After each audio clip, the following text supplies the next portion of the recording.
The Warriors, who, no surprise, looked like men amongst boys during their preseason opener, destroying the Clippers by 45 points, 120-75. Now, keep in mind, this coming a week after Doc Rivers said there is no gap between Golden State and L.A. Last night, the gap was glaring. In his home debut at Oracle, KD had 21.7 rebounds, 7 assists in 24 minutes. Stephen A., you've been lamenting about this super team that became even more super when KD joined. Is the season already over?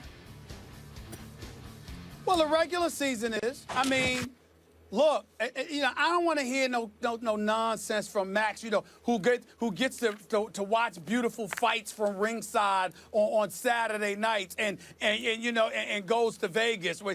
There are worse places to go than Sin City, let me tell you. But let me tell you something right now. I'm so disgusted. I was watching the game last night, some of it. I couldn't take but so much of it. And I just said, you know what, that damn Max Kellerman, I know he's going to be smiling today that is, like it's no big deal. But it is a big deal. Kevin Durant has ruined the regular season. I understand that the championship is not a foregone conclusion. I understand that the playoffs could be labeled somewhat interesting with San Antonio, with the Oklahoma City Thunder, who's still not a bad team, by the way, with Cleveland in the East. But the regular season itself, I mean, this is what we talk about here. 45 points. 71-33 at the half. Blake Griffin getting a technical foul, sitting on a bench in the third quarter. Chris Paul not having but so many points. DeAndre Jordan with his loving the gold medals more than NBA championship self. I mean, the list just goes on and on. And what happens? You go up against Kevin Durant, and everything is just ruined. It's just ruined. It's just ruined, okay? This is Kevin Durant, one of the top 3 players in the world, who goes to the team with the best regular season record, with the reigning 2-time league MVP, with the best shooting backcourt in the world that we've ever seen in the NBA.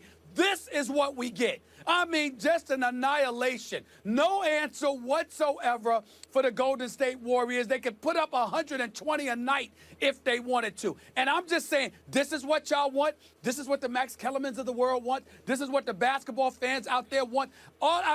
Listen, I'm going to watch everybody else. It'll be interesting to watch these other teams. But I'm not going to lie to you. I'm not that interested in seeing Golden State in the regular season. Not the regular season. They've ruined it. Kevin Durant has ruined the regular season. He is too great of a player to end up there, of all places. 6'11", 6'10", 6'11", 7'6" wingspan, can handle, can pull up from 30, and he's within one game of an NBA Finals, loses and goes to the team he loses to. I mean, you just can't make this up. I am so disgusted because I am old school. I love competition. It means everything to me. And this guy ends up going and joining the enemy instead of looking forward to going up against them. The whole regular season's fun. Y'all want to watch Golden State. I really don't.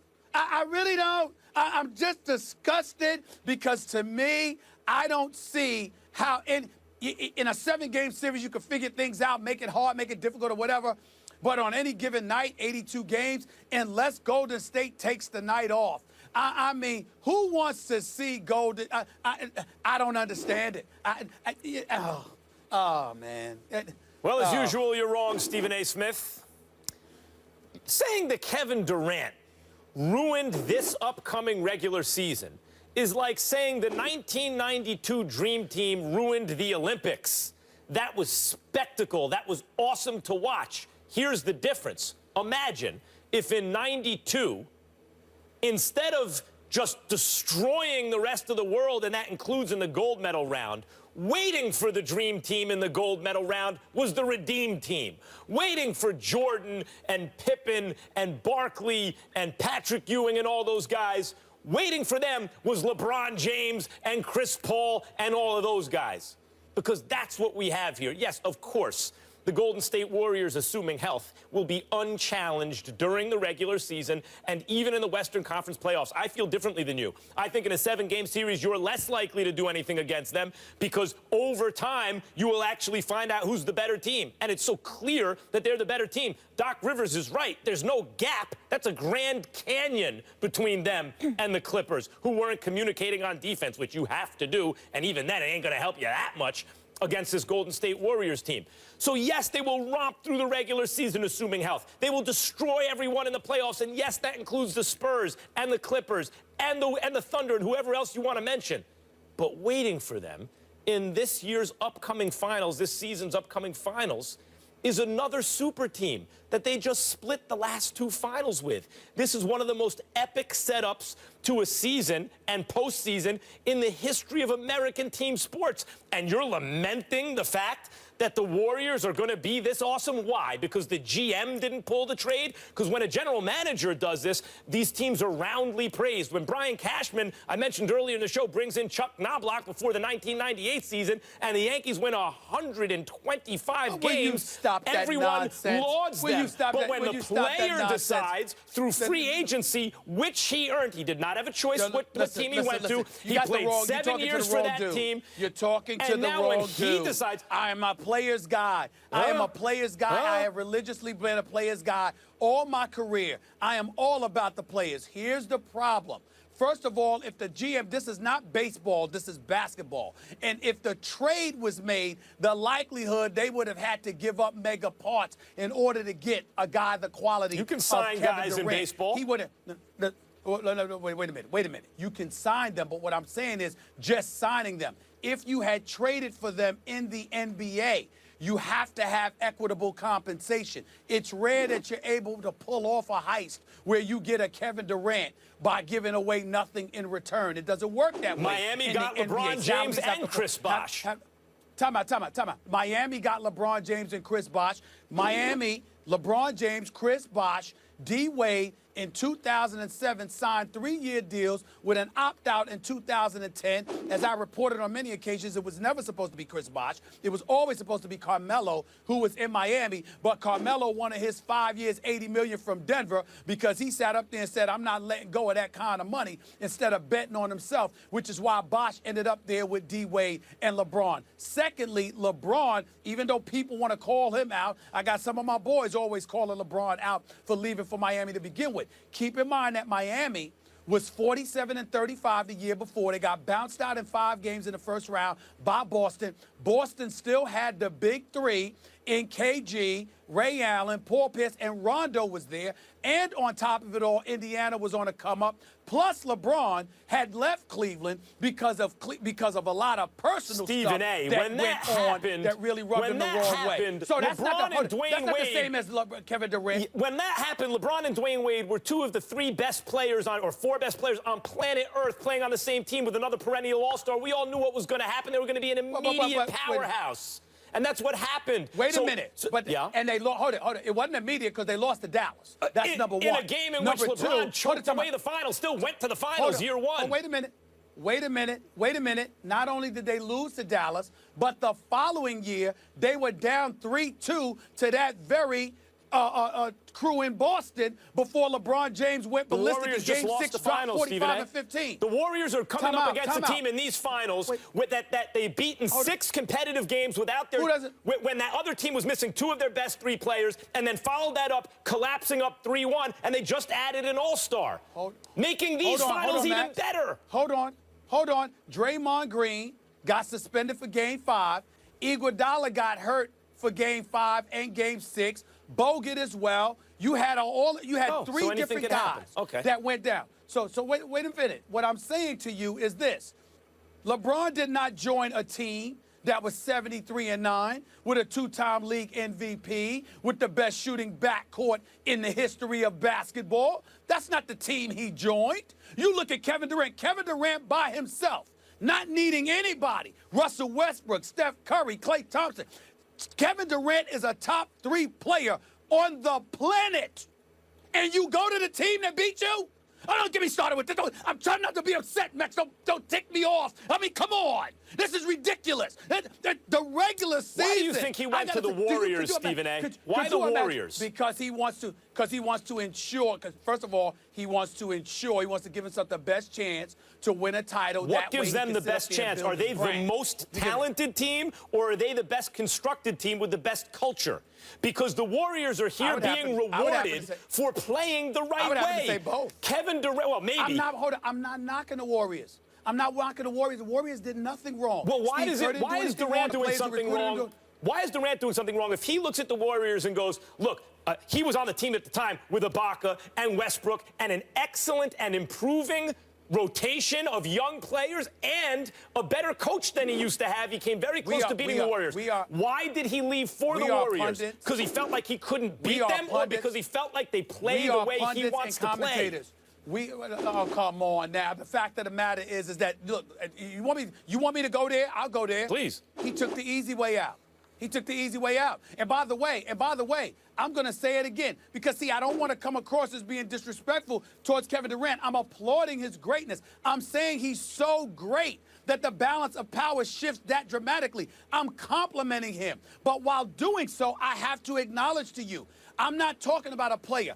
I consider Kevin Durant a superstar. It is the weakest move I have ever seen by a superstar. Ever. There's no disputing this. This man is that great, and his team was on the cusp of a championship. You can legitimately make the argument he choked in Game 6. Sure. In Game 7, he waited too long to be aggressive. Okay. So if you choked in Game 6 and you waited too long to be aggressive in Game 7, you were the reason primarily that y'all lost to Golden State. Don't you think and then he knows? You joined them? Don't you think Kevin Durant knows that this would be the reaction and that he would get much more credit for staying the course and has a very good chance to beat the Warriors if he stayed there, considering how close that series was? I saw you at Game 7. We were both there. I mean, that was a close game that was decided in the last couple of possessions that game. You don't think that he knows, with a better coach than he used to have, at least in terms of playoff X's and O's, with the best supporting cast he's ever had around him, that are all kind of reaching their prime together and all that, you don't think he knows he'd get more credit for staying? So the question as to why he leaves is best answered because he's sick and tired of talking about who takes the last shot, him or Westbrook. On the Warriors, the guy who takes the shot is the open man, and that's the way he wants to play. He doesn't want to have to worry about egos and alphas. He wants to play basketball the right way, and he looks at the Warriors and says they do that. I was completely unaware that Kevin Durant went and hired Max Kellerman to be his publicist. I mean, you're doing a beautiful job. I want to compliment you on that. It's absolutely sensational. You make a very, very compelling argument. Well, thank you very much. But it doesn't negate the facts. And it's not just about Stephen A. Smith. There are old school dudes. There are Hall of Famers. There are champions who all have religiously said it's not something they would do. You have guys in the NBA that Kevin Durant is still... Hold on. You have guys in the NBA who Kevin Durant have walked up to as we speak. I'm not talking about this moment, but throughout the offseason, asking guys all over the place, how do you feel about what I did? Do you think I did the right thing, or whatever the case may be? There is no question that Kevin Durant is a superstar. I know he's a great guy. I don't care what issues he might have with what I'm saying. I think he is a superstar of the highest order and a good person. But the move to go to Golden State, not anywhere else. He could leave for anywhere else. But to go to that team is the weakest move I have ever seen by a superstar, and it does not compare in any way to LeBron because Miami was not Golden State. It's two different stratospheres. I mean, if you put enough great players together, you can assume they're going to be really good. And if that's the weakest move by a superstar you've ever seen, then I suppose the weakest move by a GM ever is when the Lakers traded for Wilt Chamberlain to put him together with Jerry West and Elgin Baylor. That was a very weak move by the Lakers, I suppose. Okay. But then again, the executive himself isn't the one on the court competing. It's the player. Right. It's fine when the GM moves the pieces around the board, but when the player moves the pieces around the board, that's not good. Well, what I'm saying to you is this. Kevin Durant, he goes out on the court. You're leaning on the best shooting backcourt of all time. Sounds pretty good. Along with a crew of dudes that just went 73-9. Who beat you? You got to remember, it's not about Golden State and just their record. It's the fact that he went to the team who beat him. If he didn't play Golden State in the playoffs, I wouldn't be saying this. But they beat you. Right. If that's how and hard you don't it is, want them? that's You don't how want them hard back? it is You to want win join a championship in the Come NBA. on. Every dynasty ever in the NBA, the dynasties, when you look at them on paper, you go, that is an unfair team, because that's what it takes, particularly with a LeBron James super team in the other conference. Well, I'll give you credit. I'll give you credit. I'll give you credit because you've covered boxing. You've seen a guy get knocked out and then get up and kiss the opponent after the opponent knocked him out. So I guess you're used to that So kind you of want to stuff. kiss me now? Is that what you're saying? Are you trying to kiss me now? Is that what you're saying? No. Just because you get knocked out, you're trying to get up and kiss me? First of all, I'm waiting for you to hit me with a jab, let alone a knockout blow. Secondly, and more importantly, the bottom line is this. The bottom line is this. You can look at it any way you want to. What it really, really comes down to is the fact that, again, you went to the team who beat you. No, we get it. I can't emphasize that enough. Come on, And a man. lot of people are as livid as you are, Stephen A., but you guys clearly opposite ends of the spectrum here. Stephen A. depressed about the super team. Max is fired up. Yes. Molly, could you imagine if I had to travel to California to see that game last night? You have any idea how ticked off I See, would that's be? what this is really about. This is you being selfish, Stephen A. Smith. Yeah, and you know what they say? They say a happy wife, happy life. A happy Stephen A. is a happy first take. We want to keep you happy. All right, let's see what the people think. We want you guys to weigh in at home. Did Kevin Durant going to Golden State ruin the regular season? Go on our First Take Twitter page, vote. We'll share those results a little later. Curious to see what everyone else thinks.